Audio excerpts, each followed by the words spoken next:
Hello students, good morning to everyone. Welcome back to our online session. You all are studying fourth unit, that is relational database model. In that till now you all studied about database schema and subschema. After that relational databases and relational database schemas. In that entity integrity, referential integrity and foreign key. In schema, there are three types of schemas like physical database schema, logical database schema, view or subschema. After that instance. Next one is relational database. After relational database schema, then we studied about the example of that relational database schema. Then entity integrity and referential integrity. Then foreign key. What is foreign key? Then relational constraints. Relational constraints, in that types of integrity constraints, three types like domain integrity constraint, entity integrity constraints and referential integrity constraints.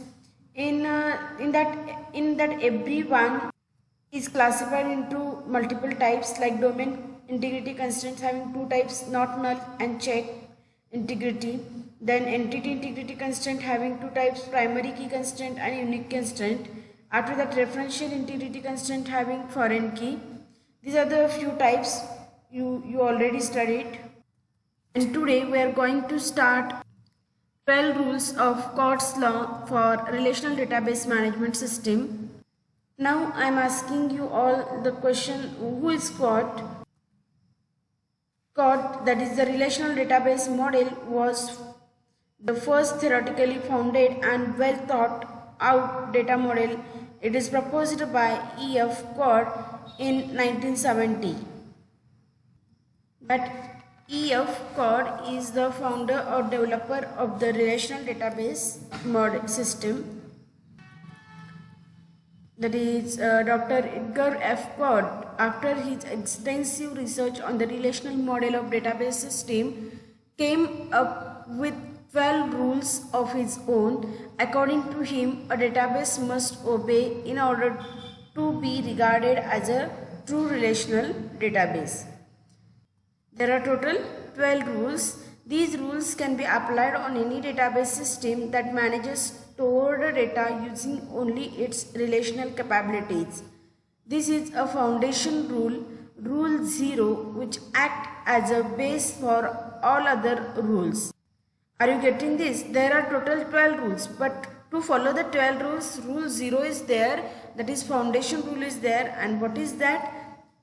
That is that 12 rules can be applied on any database system and manages stored data using only its relational capability is the foundation rule. Now first rule, we will take the first rule, information rule. Second rule is guaranteed access rule. Next one is systematic treatment of null values. Then fourth rule is active online catalog based on relational model. Next rule is comprehensive data sub-language rule. Sixth rule is view updating rule. Seventh one is high level insert, update and delete rule. Next one is physical data independence. Ninth rule is logical data independence. After that integrity independence. Then next one rule is distribution independence. And last but not least, 12th rule is of not subversion rule. These are the total 12 rules. We will see these rules in detail. First one, information rule. What is the information rule? The data stored in database, may it be user data or metadata, must be a value of some table cell. Everything in database must be stored in a table format. This is a first rule. What is that? Data stored in database, may it be user data or metadata. Metadata means data about data. The second one rule is guaranteed access rule. What is that?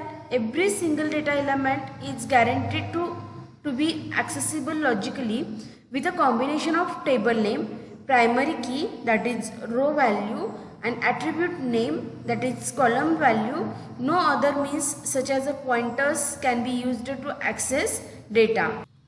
In short, you can say a table data element to be accessible only with the table name, row value and column value is nothing but guaranteed access rule. Now next one rule is systematic treatment of null values. What is that? The answer is here, the null values in the database must be given a systematic and uniform treatment. This is very important rule because a null can be interpreted as one of the following: data is missing, data is not known, or data is not applicable. Where this rule can be applied? This rule can be interpreted as when data is missing, when data is not known, that is unknown, or data is not applicable. At that time this rule becomes applicable. Now next one rule is active online catalog based on the relational model. This includes the structured description of the entire database must be stored in an online catalog known as a data dictionary, which can be accessed by authorized users. Now fifth one rule is of comprehensive data sublanguage rule. What is that? A database can only be accessed using a language having linear syntax that supports data definition, data manipulation and transaction management operations. This language can be used directly or by means of some applications. If the database allows access to data without any help of this language, then it is considered as a violation. In short, you can say that if a database can be accessed using language with linear syntax and supports to whom comprehensive data sublanguage supports, that is data definition, data manipulation and transaction management operations. These are the three components where comprehensive data sublanguage rule is applicable. Now sixth one rule is view updating rule. In that, all the views of database which can theoretically be updated must also be updated by the system. Updation is needed to apply this rule. Now seventh one rule is high level insert, update or delete rule. That is, a database must support high level insertion, updation and deletion. Next one rule is of physical data independence. The data stored in the database must be independent of the applications that access the database. Any change in the physical structure of a database must not have any impact on how the data is being accessed by external applications. The name itself says that physical data independence. Data independence means nothing is depend on another one. That is, as I told you earlier, any change in the physical structure of database must not have any impact on how the data is being accessed by external applications. There is the total independence between the data. At that time, the physical data independence rule can be applicable. Now next one rule is of logical data independence. The logical data is in a database must be independent of its user's view, that is application. Any change in logical data must not affect the applications using it. It is similar to the physical data independence. In physical data independence, if the physical structure changes, then it doesn't impact on the data by the external applications, and in this the logical data in a database must be independent. That is, any change in logical data must not affect the applications who is using it. Now the 10th rule is integrity independence. In that, a database must be independent of the applications that uses it. All its integrity constraints can be independently modified without the need of any change in the application. And 11th rule is distribution independence. That is, the end user must not be able to see that data is distributed over various locations. Users should always get the impression that the data is located at one site only. And last one rule is of non-subversion rule. That is, if the relational database management system has a language that accesses the information of record at a time, this language should not be used to bypass the security and integrity constraints.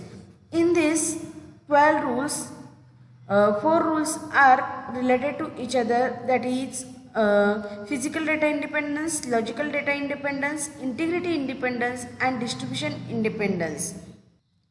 In physical, if any change in physical structure of database must not have any impact on how data is being accessed by external applications. In logical, if any change in logical data must not affect the applications using it. In integrity, all its integrity constraints are independently modified without the need of any change in the application. And in distribution independence, users should always get the impression that the data is located at one site. It does not be able to see the data is distributed over various locations. In this way, in the today's session, you all are studied about 12 rules of CORDS for relational database management system. For what purpose these rules are applied? These rules can be applied on any database system that manages stored data using only its relational capabilities. Here we conclude today's session, and in the next session we will continue with working with a relational database management system. Thank you so much.